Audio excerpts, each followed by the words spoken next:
युद्ध खत्म होगा या फिर इसे महायुद्ध का आगाज माना जाए। अब जो नया ट्रिगर फ्लैश पॉइंट है वो है लेबनान का कि अगर उल्लंघन जारी रहा तो ऐसे में हम वापस हॉस्टिलिटीज यानी जो हमले हैं वो दोबारा शुरू कर सकते हैं। अमेरिका ने ईरान को अपनी शक्ति का एहसास करवा दिया। स्ट्रेट ऑफ हॉर्मूज उसको पता लग गया कि उसकी शक्ति है ये। गाने की शादी में अब्दुल्ला दीवाना, यह है पाकिस्तान का लक्षण। कि इस देश में एक नहीं दो अतीक अहमद थे, और वो कौन था जिसका हाथ अपने कंधे पर दाऊद इब्राहिम रखवा कर चलता था कि इससे उसका रुतबा बढ़ेगा। लेकिन एक अतीक अहमद कानपुर वाले, ये भी अपने ज़माने का एक काफ़ी बड़ा गैंगस्टर था। मतलब रहने वाला एक कानपुर का था, लेकिन ये बेस्ड मुंबई में था। दाऊद भाई भी मेरे जूनियर ही हैं इस जुर्म की दुनिया में। तो उन्होंने बोला ऐसा कैसे?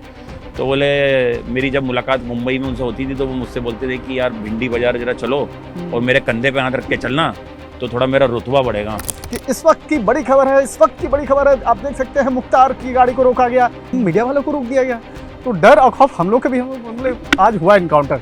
CIA की वो कौन सी प्लानिंग थी, रणनीति थी जिसको फर्जी बताया गया, लेकिन बाद में उसको उसी के नाम पर बड़ा खेल खेला गया। पिछले एक महीने में ईरान, इजराइल और अमेरिका के बीच जो टकराव हुआ है उसने पूरी दुनिया को हिला कर रख दिया।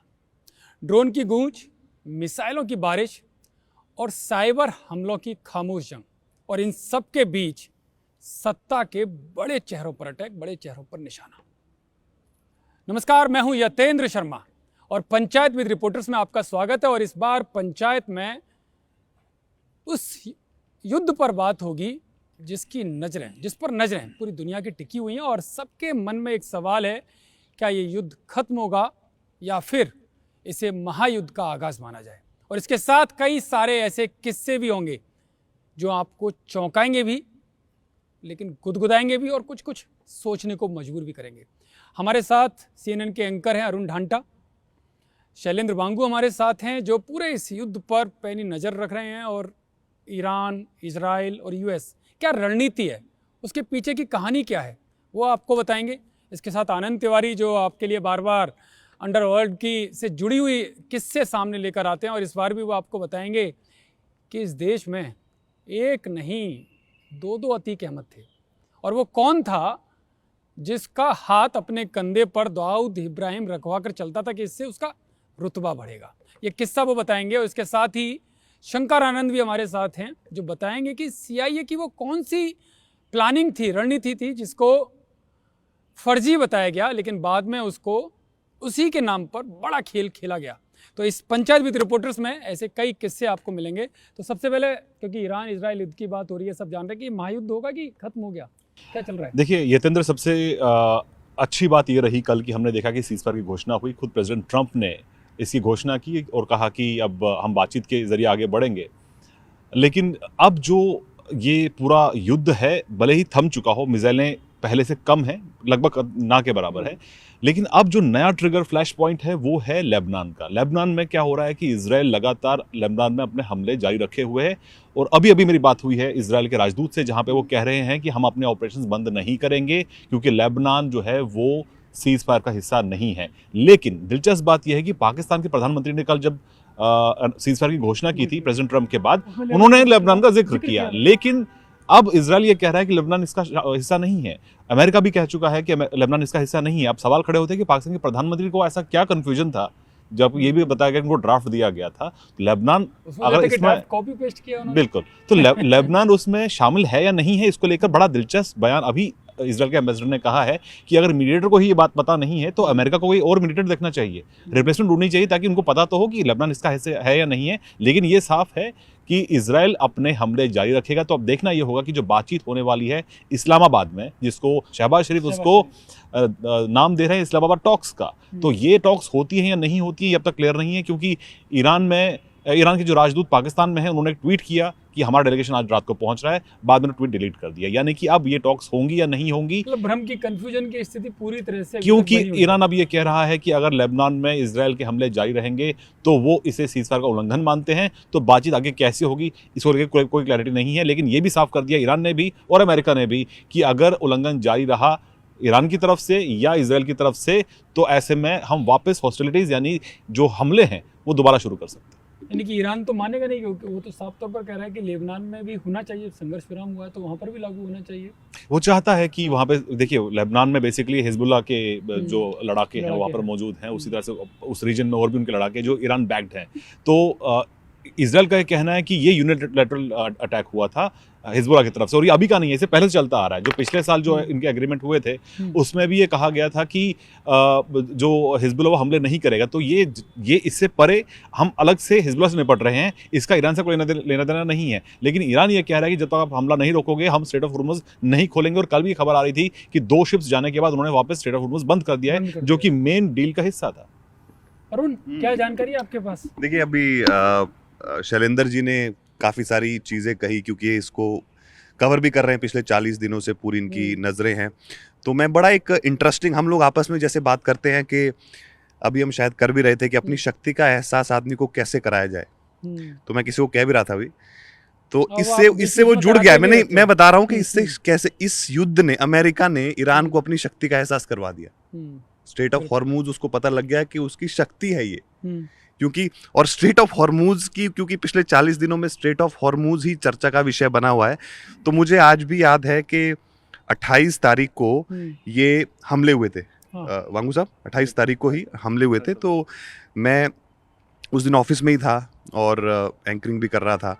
तो उसके अगले दिन जब हम, और क्योंकि हमको थोड़ा सा हम पढ़ते हैं इस बारे में, तो हमको जानकारी थी कि स्ट्रेट ऑफ हॉर्मुज आगे चलकर बड़ा इशू बन सकता है। उस समय नहीं था, क्योंकि 28 तारीख को हुआ था। उस समय किसने सोचा था कि 10 दिन बाद स्ट्रेट ऑफ हॉर्मुज ही चर्चा का विषय बन जाएगा। तो हम कहीं बैठे हुए थे अगले दिन यहीं पे कई नेताओं के साथ दिल्ली में। तो हमने कहा कि हमारा जो 40 से 60% एनर्जी या जो ऑयल है वो स्ट्रेट ऑफ हॉर्मुज से आता है, तो उस पर दिक्कत नहीं होगी। तो उन लोगों को यही नहीं पता था कि स्ट्रेट ऑफ हॉर्मुज है क्या। अच्छा, ये तो छोड़िए कि उस पे इम्पैक्ट क्या होना है, नहीं थे कि क्या जीरो, कोई मालूम नहीं था। और मेरा भी कोई ऐसा नहीं था, मेरे को ऐसे एकदम सडनली लगा कि शायद इस पे इम्पैक्ट हो सकता है। उस समय बहुत कम लोगों ने, शायद जो क्लोजली मॉनिटर करते हैं उनको तो मालूम होगा, लेकिन शायद हर किसी को मालूम नहीं होगा कि इसका इम्पैक्ट ऐसा होगा, ईरान इसका इस्तेमाल ऐसे करेगा। और अल्टीमेटली फिर सारी चीजें अब स्ट्रेट ऑफ हॉर्मुज पे आ गई हैं। आपको हर विषय का ज्ञानी समझते हैं, उन नेताओं को पता ही नहीं था कि ये कुछ नहीं पता। और आज वो लोग सोच रहे होंगे कि हाँ यार, आज तो बच्चा जान गया, पूरे देश का, दुनिया का जान गया है कि सच में स्ट्रेट ऑफ हॉर्मुज है क्या चीज। बिल्कुल बिल्कुल। आपने बात की कि लोगों को दिलचस्पी है कि, और इन्होंने जिक्र किया कि किस तरह से पावर का प्रदर्शन दिखाया अमेरिका ने, लेकिन क्या इसका कोई इम्पैक्ट हुआ? देखिए एक मजेदार किस्सा जो मुझे ध्यान है, कल जब डेडलाइन खत्म होने वाली थी, कल सुबह 5:30 बजे इंडियन टाइम के हिसाब से, उस टाइम ये बोला गया कि अमेरिका तो एकदम तबाही मचा देगा और ईरान की तो मतलब परखच्चे उड़ जाएंगे और खत्म हो जाएगा, सब ब्रिजेस उड़ा देंगे। तो मुझे ये अंदेशा था कि ईरान इस वक्त खौफ में होगा, ईरान की तरफ से बात नहीं हो रही होगी। तो बात हुई, पता चला ईरान एम्बेसी में कि उनका एक डेलीगेशन जा रहा है गोल्डन टेम्पल अरदास करने के लिए। मतलब ईरान एम्बेसी का डेलीगेशन कल गोल्डन टेम्पल गया है अरदास करने के लिए, और उनके 40 दिन पूरे होने वाले खामनेई के जो सुप्रीम लीडर थे जिनको मार गिराया गया था पहले ही स्ट्राइक में, उनके लिए इनवाइट करने के लिए गए थे। और रविवार को एक इवेंट यहाँ पे होने वाला है। तो अगर उस भय के माहौल में, जब आपको पता है कि अमेरिका इतना बड़ा कदम उठा सकता है, तो ऐसे में आप गोल्डन टेम्पल जाके अरदास कर रहे हैं और आप भी गए थे आप, ईरान वाले। बिल्कुल। तो ये दिखाता है कि इस पूरे प्रकरण में इजराइल और अमेरिका ने जो हमले किए, ईरान पीछे हटा हो, ऐसा कहीं पूरे प्रकरण में नहीं। ये तो खैर देखने को मिला, लेकिन ये बड़ा दिलचस्प है कि देखिए मुस्लिम कंट्री और दूसरे धर्म के अगर आप मंदिर में जाते हो, गुरुद्वारे में जाते हो, ये भी बड़ा दिलचस्प है। ऐसा मैंने कभी देखा नहीं कि मुस्लिम नेता कहीं ऐसे जाते हैं, वो भी अपने देश को बचाने के लिए पूजा करने। बिल्कुल। आनंद भाई, आपने भी चर्चा सुनी है, क्या चल रहा है ईरान इजराइल, क्या है क्राइम की दुनिया में इसको लेकर? जैसे बांगू साहब ने बताया, हमको याद है कि आज से कई साल पहले जब इजराइल एम्बेसी की गाड़ी पे स्टिक बम लगाया गया था, और उस दौरान बताते हैं कि 2-3 कंट्री में एक साथ ही अटेम्प्ट किया गया था। तो तब भी जो सिया मुस्लिम था एक दिल्ली का, उसको टारगेट किया ईरानियों ने, उसका ब्रेन वॉश किया, उसको अपने साथ टीम में लिया। उसके बाद ईरानी यहाँ पर आए, करोल बाग में वो रुके, उन्होंने स्टिक बम लगाया और मैनेजर को ही पैसे देके उसकी जो बाइक थी उससे एयरपोर्ट वो गया, और उसके बाद वो विदेश भाग गया। अच्छा। तो ये जंग तो ईरान काफी पहले चल रहा है कि कैसे वो एक दूसरे को टारगेट, और उस दौरान भी जांच में आया था, उस पर तो फिल्म भी बन चुकी, तेहरान, अभी जो फिल्म आई है, मूवी आई थी, तो उस दौरान भी ये आया था कि इजराइल के किसी साइंटिस्ट का हत्या करवा दी गई थी, उसका बदला लेने के लिए उन्होंने इस तरह के ही वो तो attempt- आंख में चोली चलती रहती है कि वो उनके लोगों को मरवाते हैं उन लोगों को। हाँ। मोसाद का तो इस मामले में बड़ा हाँ। बड़ी भूमिका रही है, मतलब एक तो- बड़ी एग्रेसिव एजेंसी मानी जाती है मोसाद तो। हम्म। शंकर भाई कुछ है या चर्चाएं भी बता सकते हैं आप? ये जो हाँ। पूरा ईरान और अमेरिका की जो चर्चा हो रही है, हम्म, यहाँ पे पाकिस्तान का चर्चा मैं करना चाहूंगा। बिल्कुल। पाकिस्तान का इसलिए पाकिस्तान तो वैसे भी मीडिएटर बनकर बड़ा अपने को समझ रहा है कि बहुत बड़ा। बेगाने की शादी में अब्दुल्ला दीवाना, अरे यह है पाकिस्तान का लक्षण। हम्म। यहाँ ईरान और अमेरिका के बीच में जो चल रहा है, और यहाँ पे पूछ ना पूछ हम मेहमान बनने वाली जो बात है ना, वो पाकिस्तान कर रहा है। और जिस तरह से पाकिस्तान के जो प्रधानमंत्री हो या वहाँ के सेनाध्यक्ष, वहाँ उसकी एक ही मंशा है कि हमको कैसे नोबेल पुरस्कार लेना है, या किस तरह से शांति का पुरस्कार लेना है, और किस तरह से चमचागिरी करना है अमेरिका का। तो यहाँ पर जो उसका रोल है ना, वही है कि बेगाने की शादी में अब्दुल्ला दीवाना, ये पाकिस्तान का हाल है। और पाकिस्तान इसके लिए चमचागिरी भी कर रहा है, और जिस तरह से मीटिंग आयोजित करना, और निश्चित तौर देखिए ये फेल होगा। ये पाकिस्तान के अंदर बांगू साहब ने तो बताया, उसे ये भी नहीं पता कि शर्तें शर्तें क्या है। लेबनान पे तो मान भी नहीं रहे, और उसने जिक्र भी कर दिया, उसे खुद नहीं पता।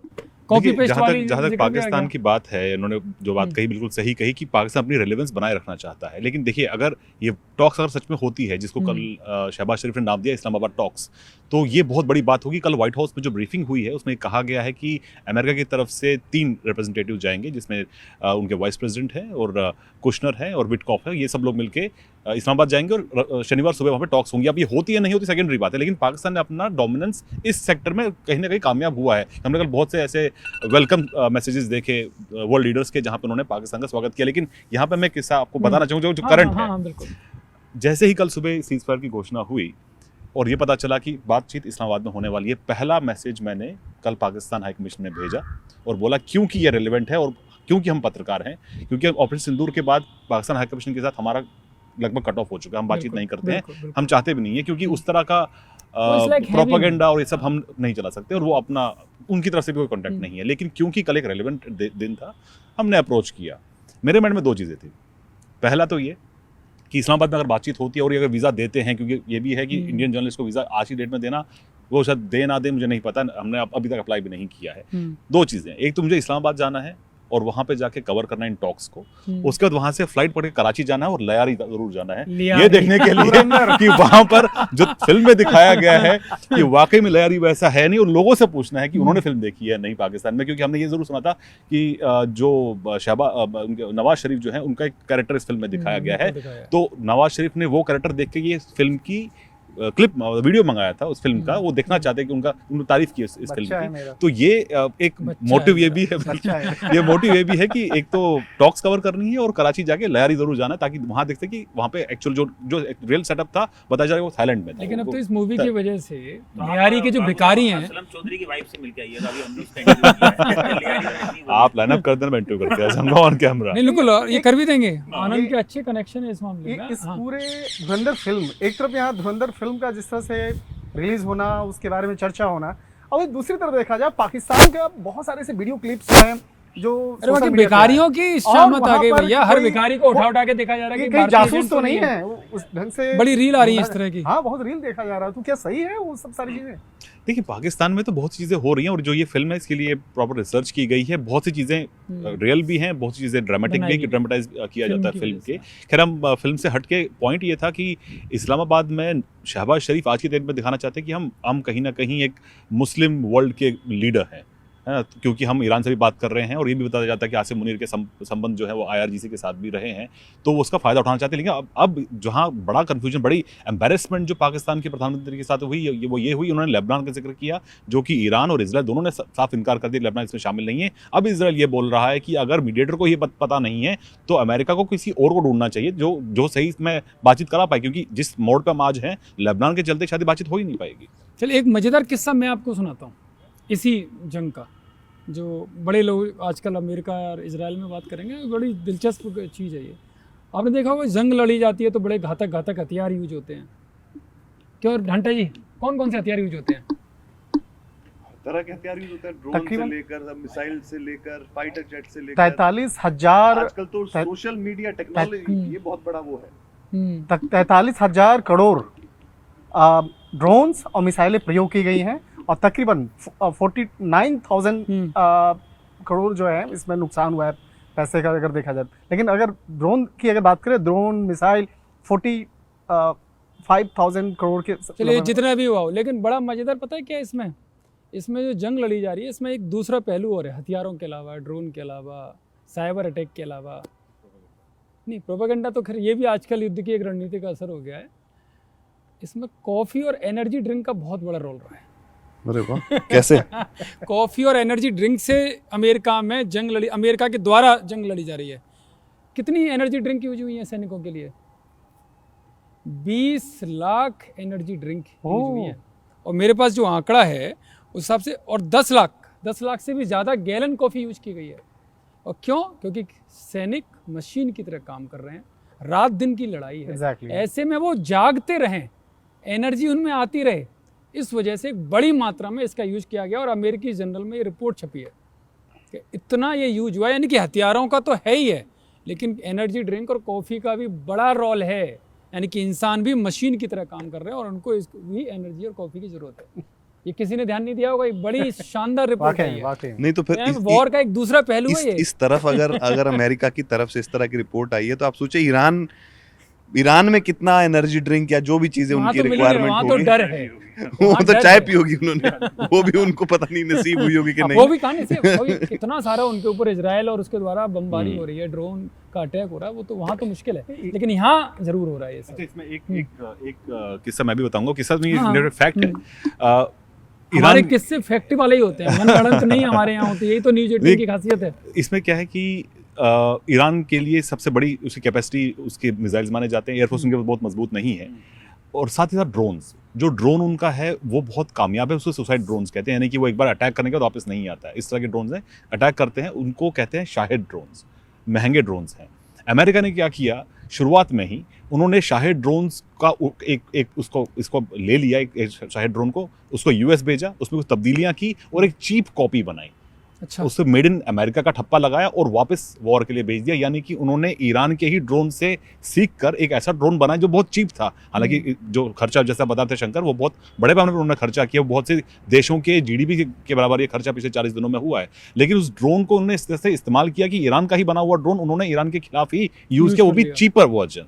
इसमें शैलेंद्र एक और भी बड़ा एक महत्वपूर्ण एक किस्सा याद आ रहा है इसमें, कि ईरान के बारे में ऐसा कहा जा रहा है कि इस युद्ध में वो अपनी एक रणनीति जो छोटे स्तर की बनाया है, कि वो जहाँ पे प्लेन फाइटर जेट को रखा जाता है, उस जगह पे फाइटर जेट का फोटोग्राफ बनाया, पेंटिंग्स ऐसे बनाए गए, और बाद में उसी पेंटिंग्स वाले जगह वहाँ कुछ है नहीं, सैटेलाइट से देखा जा रहा है कि हाँ यहाँ पे कुछ ऐसा मतलब कंफ्यूजन फैलाने के लिए उस जगह पे सारी मिसाइलें बाद में दागी गई। बाद में ईरानी मजा ले रहे थे उस चीज का, वहाँ कुछ कि था ही नहीं। देखो मतलब बेवकूफ बना दिया उन्होंने, बेवकूफ बनाया। तो ईरानी जो है ऐसे छोटे छोटे तकनीक से भी बड़े वार को जो है। चलिए, ये तो ईरान इजराइल और यूएस की जंग का हो गया। अब दूसरा पड़ाव भी हम पार कर लेते हैं, जिसमें आनंद तिवारी जी बड़ा मजेदार किस्सा सुनाने के लिए तैयार हैं। इस देश में एक अतीक अहमद, धुरंधर में भी उसका जिक्र आया है, अब दूसरा अतीक अहमद भी बता रहे थे, वो क्या है? हाँ बिल्कुल, एक अफसर से मेरी बात हुई थी, तो उन्होंने कहा कि भारत में 2 माफिया अतीक अहमद है। मैंने कहा ये कैसे? हाँ, तो एक तो जिसका नाम तो एक जिसकी सुना हत्या है, हो चुकी है, हाँ। प्रयागराज वाला अतीक अहमद माफिया जो नेता भी था, लेकिन एक अतीक अहमद कानपुर वाले, ये भी अपने ज़माने का एक काफ़ी बड़ा गैंगस्टर था। मतलब रहने वाला एक कानपुर का था, लेकिन ये बेस्ड मुंबई में था, और यूपी एसटीएफ ने 2 लाख रुपए का इसके ऊपर इनाम रखा हुआ था उस वक्त।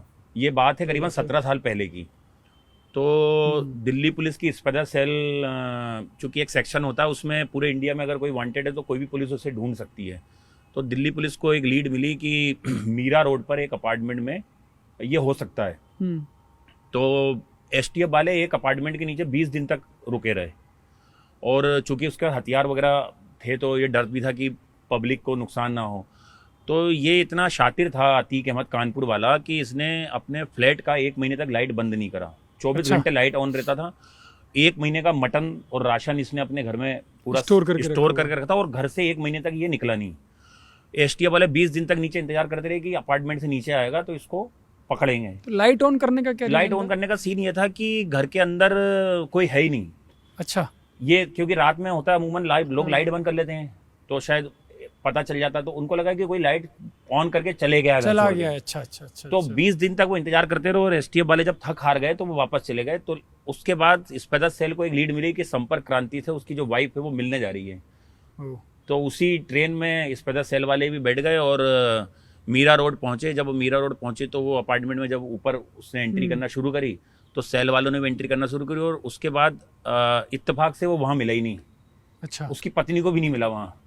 फिर पत्नी उससे शायद फोन पे बात करी थी, तो रेलवे स्टेशन से उसकी गिरफ्तारी हुई। जब गिरफ्तारी हुई तो उसने स्पेशल सेल के एक इंस्पेक्टर का हाथ पकड़ के बोला कि साहब मेरा इनकाउंटर मत करिएगा, मेरे पास 2 लाख रुपए का इनाम है, आपको अगर नहीं पता हो तो उस जमाने में 2 लाख का रिवार्ड बहुत बड़ा होता था। बहुत बड़ी बात। तो कह रहे एक तो मैं आपको ये बता रहा हूँ कि मेरे पास 2 लाख रुपए का इनाम, और दूसरा बोले कि दाऊद भाई भी मेरे जूनियर ही हैं इस जुर्म की दुनिया में। तो उन्होंने बोला ऐसा कैसे? तो बोले मेरी जब मुलाकात मुंबई में उनसे होती थी तो वो मुझसे बोलते थे कि यार भिंडी बाजार जरा चलो और मेरे कंधे पे हाथ रख के चलना तो थोड़ा मेरा रुतबा बढ़ेगा। तो सेल वालों को ये बात बड़ी पची नहीं है कि दाऊद खुद बोले कि मैं उसके कंधे पर हाथ रख अहमद के चलूं। कानपुर वाले से बोल रहा है कि मेरे कंधे पे हाथ रख के चलो। फिर बाद में उसको दिल्ली लाया गया और उसके बाद एसटीएफ के हवाले किया गया। तो हिंदुस्तान में 2 अतीक अहमद थे। अच्छा, बड़ी बात है, मतलब जिसको दाऊद भी मानता था। एक शंकर भाई एक ऐसे ही गैंगस्टर की कहानी सुनाते हैं। मुख्तार अंसारी से जुड़ा मामला है। मुख्तार अंसारी को जब पंजाब के रोपड़ जेल से जब बांदा जेल लाया जा रहा था ना, तकरीबन 15 घंटा का जर्नी था। 15 घंटे का लगातार जर्नी उस वक्त में मैंने किया था। उस रिपोर्टिंग के लिए भी अवार्ड मिला था। सबसे इंटरेस्टिंग कहानी क्या था, उससे पहले विकास दुबे का वो इनकाउंटर वाला मामला सबने देखा, फिल्म भी बनी है विकास दुबे का, जिस तरह से गाड़ी पलटने वाला मामला हुआ था। तो हम लोग जब पंजाब से चले बांदा के लिए, जैसे ही मुख्तार की गाड़ी, उसके पीछे हम लोग 8-10 मीडिया वाले की गाड़ी और पुलिस का पूरा काफिला चल रहा है सामने, चल रहा है। उसी बीच में क्या हुआ कि हम लोग करीब जैसे ही हम लोग सोनीपत क्रॉस करने वाले थे, अचानक क्या हुआ, वहाँ पे देखते हैं कि एक जगह पे गाड़ी अचानक सुनसान सड़क पे रोकी जाती है। और हम लोग जितनी गाड़ियाँ हैं सब हम लोग की गाड़ियों को, मीडिया वाले गाड़ी को पहले रोक दिया जाता है कि आप लोग यहीं रुकिए। और सुनसान जगह पे जैसे रोका जाता है तो हम लोग को याद आ गया कि विकास दुबे वाला कांड अब यहीं होने वाला है, अब गाड़ी कहीं पलटने वाला है या यहीं पे इनकाउंटर होने वाला है। हम लोग निकल रहे हैं, पुलिस वाला हम लोग को रोक रहा है कि नहीं कोई बाहर नहीं निकलेगा, कोई नहीं। और हम लोग कार के अंदर से लाइव पे थे, लाइव से कि इस वक्त की बड़ी खबर है, इस वक्त की बड़ी खबर है, आप देख सकते हैं मुख्तार की गाड़ी को रोका गया। बाद में पता चलता है कि मुख्तार टॉयलेट करने के लिए उतरा और टॉयलेट करने के लिए हम लोग अब जब तक देखें हम लेकिन कुछ होने वाला है, कुछ होने वाला है, मुख्तार की गाड़ी का पीछे खोलने वाला है। जैसे पीछे का खोला जा रहा है और हम मीडिया वालों को रोक दिया गया। तो डर और खौफ हम लोग के भी, हम आज हुआ इनकाउंटर, लेकिन बाद में पता चला कि नहीं ये इनकाउंटर नहीं, कुछ अलग ही काम के लिए इसको रोका गया। और इसके लिए बहुत सोशल मीडिया पे काफी लोग चर्चा का केंद्र बन गया था। लेकिन वो 15 घंटा की जो जर्नी है, सोचिए मुख्तार अंसारी की सांसें रुक गई थी क्योंकि 15 घंटे के बाद वहाँ पे, हाँ जेल में, बांदा जेल में भी जब पहुँचने के बाद ऐसा ही वहाँ पे हुआ, क्योंकि अचानक वहाँ पे फिर वहाँ पे जेल में पहुँचने से पहले ऐसा हुआ कि वहाँ पे मीडिया को रोका गया और कहीं और इन करा दिया गया।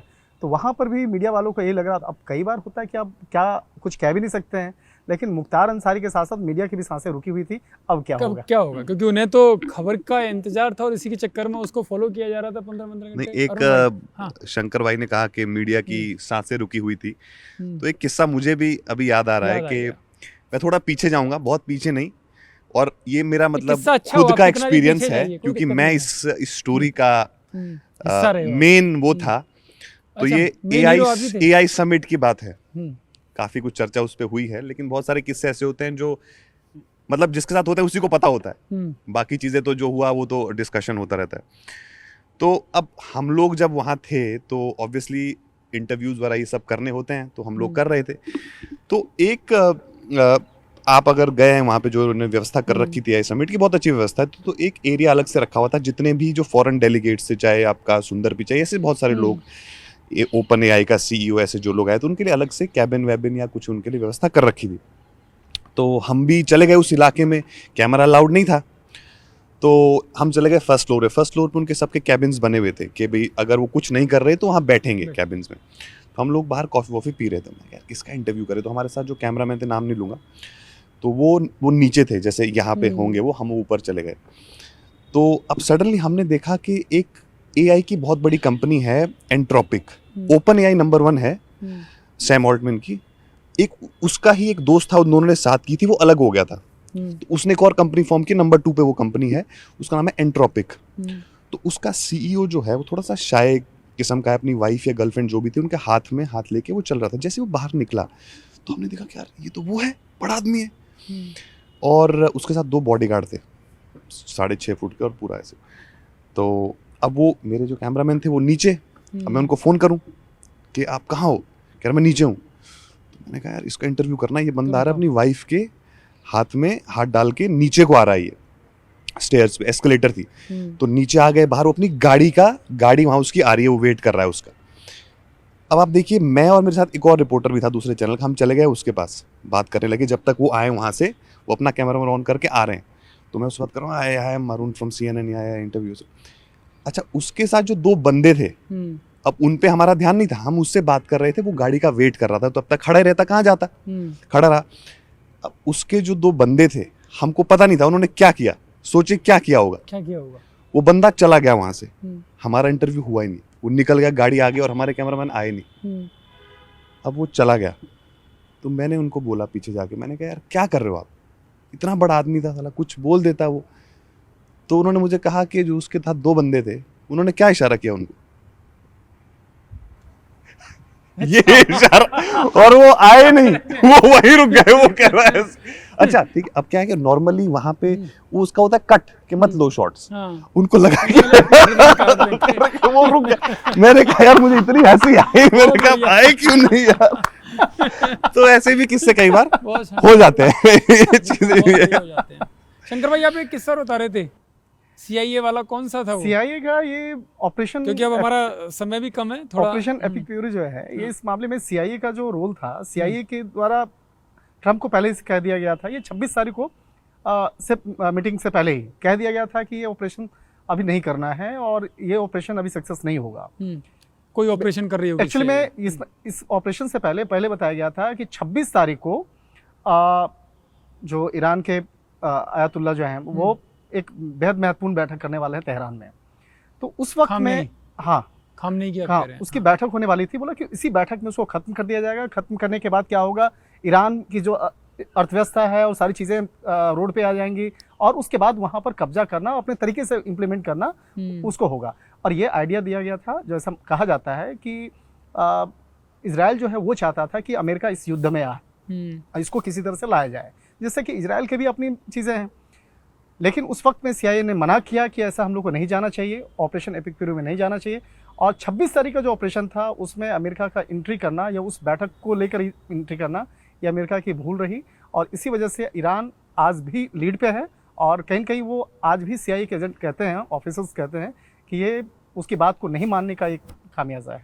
बिल्कुल। तो बांगू साहब, युद्ध रुक, मैं फिर वापस वही सवाल कर रहा हूँ, युद्ध रुकेगा, संघर्ष विराम होगा या फिर, क्योंकि अब हम खत्म करेंगे। देखिए, संघर्ष विराम को लेकर अभी कुछ नहीं कहा जा सकता क्योंकि सब ने अपनी जिद पकड़ी हुई है। इजराइल ने साफ कर दिया है कि वो लेबनान में अपने हमले बंद नहीं करेगा, लेकिन अगर अमेरिका का दबाव आता है, हालांकि अमेरिका ने, आज जो खबरें आ रही है कि ट्रंप ने खुद ही नेतन्याहू को कहा है कि आप जारी रखिए। लेकिन एक बात मैं जोड़ना चाहूँगा आखिर में कि जैसे ही सीज़फायर हुआ उसके 3-4 घंटों के अंदर एक एडवाइजरी आती है जिसमें ईरान में रह रहे भारतीयों को कहा जाता है कि आप तुरंत ईरान छोड़ दीजिए। मैं हैरान हुआ कि जब सीज़फायर हो चुका है और 14 दिन के लिए है तो आप छोड़ने के लिए क्यों बोलेंगे। तब मैंने कुछ लोगों से बात की तो मुझे जो मुझे सेंस मिला, जानकारी नहीं सेंस मिला, वो ये कि इस वक्त वहाँ पर सड़कों से ट्रैवल करना आसान है, आप सड़कों के जरिए बाहर निकल सकते हैं और 14 दिन तक, कम से कम 7 दिन तक या उससे भी कम एक टाइम फ्रेम आपके पास है, आपकी वहाँ से निकल सकते हैं रोड्स के जरिए। लेकिन ये भी सवाल है कि क्या ये सीज फायर 14 दिन तक टिक पाएगा या उसके बियॉन्ड एक्सटेंड हो पाएगा नहीं, इसको लेकर युद्ध महायुद्ध में भी तब्दील होगा क्या? अभी तक तो महायुद्ध ही चल रहा है, लेकिन ये जरूर है कि अभी तक गल्फ कंट्रीज ने जवाब नहीं दिया है ईरान को। किसी भी देश ने अभी तक जवाबी कार्रवाई नहीं की, उन्होंने बस रिसीव किया है, उन्होंने जवाब नहीं दिया अब तक। हालांकि उनके पास जवाब देने के बहुत ज्यादा कुछ इस तरह के हथियार उनके पास भी नहीं है।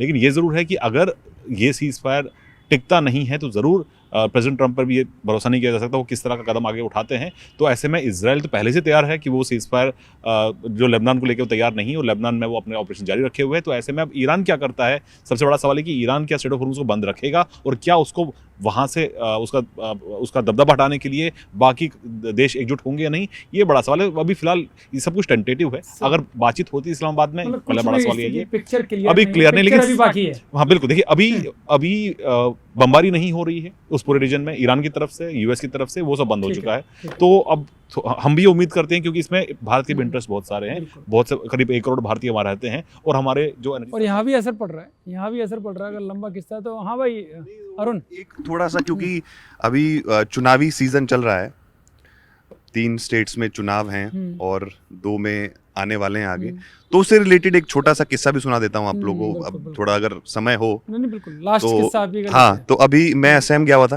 हम्म, 1 हफ्ता पहले, 1 हफ्ता के लिए, सॉरी। और तो बड़ी एक इंटरेस्टिंग चीज हुई हम्म, जो कि नॉर्मली हमारे साथ होती होगी, बट ये भी मोस्ट रीसेंट है, हुई है, तो शेयर कर रहा हूँ कि मैं गया वहाँ और ऐसे ही बीजेपी दफ्तर का मेरा चक्कर लग गया, तो किसी बीजेपी के बड़े नेता के साथ, स्टेट के बड़े नेता हैं उनके साथ मैं बैठा। अब नॉर्मली आप हो कहीं चुनावों के समय में तो एक फेज वाइज होता है ना कि आपके कैंडिडेट की लिस्ट आनी है तो कुछ उस पर पूछोगे, फिर मैनिफेस्टो आना है, ऐसे करके आप भी उस हिसाब से चलते हो। सब कुछ हो गया था कैंडिडेट वैंडिडेट, तो अब था कि मैनिफेस्टो आना है। तो मैं वैसे ही बैठ गया उनके साथ, मैंने कहा मैनिफेस्टो में क्या चीज़ें हैं, कुछ क्या रहेगा खास। अच्छा, मैनिफेस्टो आने वाला था 2 दिन बाद। अच्छा, मैं गया था वहाँ कुछ स्पेशल स्टोरी करने, तो उन्होंने मुझे 5-7 चीज़ें बता दी, मोटी मोटी मैनिफेस्टो की ये चीज़ें हैं, ठीक है। अच्छा, मैंने नोट कर ली। उन्होंने कहा कि अभी चलाना मत इसको, जिस दिन मैनिफेस्टो आएगा उस दिन चलाना। तो मैंने कहा ठीक है यार, क्या है मैनिफेस्टो, जिस दिन आना होता है 12 बजे सुबह भी उसको चला लेंगे तो भी अपने तब पास भी हो काफी जाएगा। होता है। हाँ ठीक है, घंटे 2 घंटे तो पहले 2 भी दिन में चला आना लिया है, तो ठीक है, exclusive हो गया। हो जाता तो मैं कहा ठीक है, ओके मैं निकल रहा हूँ। मैंने अपना पॉइंटर बना दिया 5-6, हो गया। अब मैंने सोचा कि अब मैं यहाँ आया हूँ, ठीक है, ये तो सब बोलते हैं कि मत चलाना, लेकिन हम तो चला ही लेते हैं, नाम थोड़ा ना ले रहे हैं कोई भी। तो मैंने सोचा यार अभी वॉर चल रहा है, ये सब चीज़ें अभी थोड़ा सा इसको रखते हैं, 1-2 दिन बाद दिल्ली विल्ली जाएंगे तब करेंगे इसको, फिर लाइव वाइव दे के वहाँ कुछ करेंगे। तो 2-3 दिन हो गए, फिर हम दिल्ली भी आ गए। अब मैनिफेस्टो का भी टाइम कहा था कि मैंने कहा अब तो आ भी सकता है, साला आज या कल में मैनिफेस्टो, कल भी आ सकता है, तो इसको कर देते हैं। तो हम लोगों ने, तो अब मैंने सोचा कि यार अगर आप खबर ये चला रहे हो कि मैनिफेस्टो में ये चीज़ें हैं, तो थोड़ा सा आपको ये भी पता होना चाहिए कब आना है। तो मैंने अब उनको फ़ोन नहीं लगाया क्योंकि उन्होंने जो बोलना था वो हो गया। फिर मैंने किसी और को फ़ोन लगाया कि मैनिफेस्टो का क्या है, कब आ रहा है। तो उसने मुझे कहा कि मैनिफेस्टो भी आगे डिले हो गया क्योंकि कुछ ऊपर से चेंजेस आए हैं। अच्छा। अब मैंने सोचा यार अब उस दिन कर दिया होता तो हो ही जाता। अब तो गिल्ट है ना कि आपको पता है कि भाई चेंज हो सकता है, अब कैसे ब्रेक कर दें। लेकिन तो क्या हुआ, मन में रहता है कि गलत खबर ना हो जाए। उस दिन कर देते तो कोई दिक्कत नहीं, बाद में हो गया। तो क्या हुआ कि ठीक है, मैंने कहा यार, फिर लेकिन बोला कि 1-2 दिन में हो जाएगा, कंफर्म हो गया कि होना है। तो मैंने कहा ठीक है यार, देखते हैं, कर देते हैं। हो गया, वो डे भी था उस दिन, उतना चल भी नहीं रहा था वॉर को, लेकिन हमने कर दिया, हो गया सब इधर उधर। तो अब 2 दिन बाद जो है वो मैनिफेस्टो आ गया। अभी आप खबर कुछ चला दो, कुछ हो तो आपकी तो फिर आदमी अटका रहता ना कि जब तक वो हुआ कि नहीं, क्योंकि उसमें बदलाव क्या आ गया था ऊपर से, आदेश कई साल यही ना बदल गए हो जो मैंने कहे। 2 दिन बाद जब आया तो मैंने कुछ नहीं देखा, इतना लंबा मैनिफेस्टो आता है 50-100 पेजेस का। मैंने जो 5-6 पॉइंट थे उठा के चैट जीपीटी पे डाले, चैट जीपीटी पे डाले, नहीं अब कौन सर्च करे उसको। मैंने 5-6 पॉइंट डाले कि भाई ये बीजेपी के मैनिफेस्टो में है क्या, ये 6 पॉइंट। उसने मुझे बताया कि सब 6 पॉइंट है ये यार, तब जाके मिलता है ठीक है यार, कम से कम। देखो एक पत्रकार के लिए खबरें, उसकी अपनी खबर बिल्कुल बड़ी महत्वपूर्ण होती है, वो सही है गलत है, हाँ, उस पर उसकी नजरें बनी रहती है। खैर फिलहाल पंचायत विद रिपोर्टर्स में इतना ही। हमने इसमें ईरान, इजराइल, अमेरिका युद्ध की भी बात की, इसमें दाऊद इब्राहिम की भी एंट्री हुई, अतीक अहमद की भी एंट्री हुई, इसमें CIA की भी एंट्री हुई, और इसी तरह के तमाम किस्से भी इसमें जानने को मिले कि युद्ध केवल हथियारों पर भी नहीं, कॉफ़ी और एनर्जी ड्रिंक के ऊपर भी लड़ा जाता है, ये भी हमने जाना। फिलहाल इस पंचायत विद रिपोर्टर्स में इतना ही। आगे भी इसी तरह के किस्से हमारे जरिए आपको मिलते रहेंगे।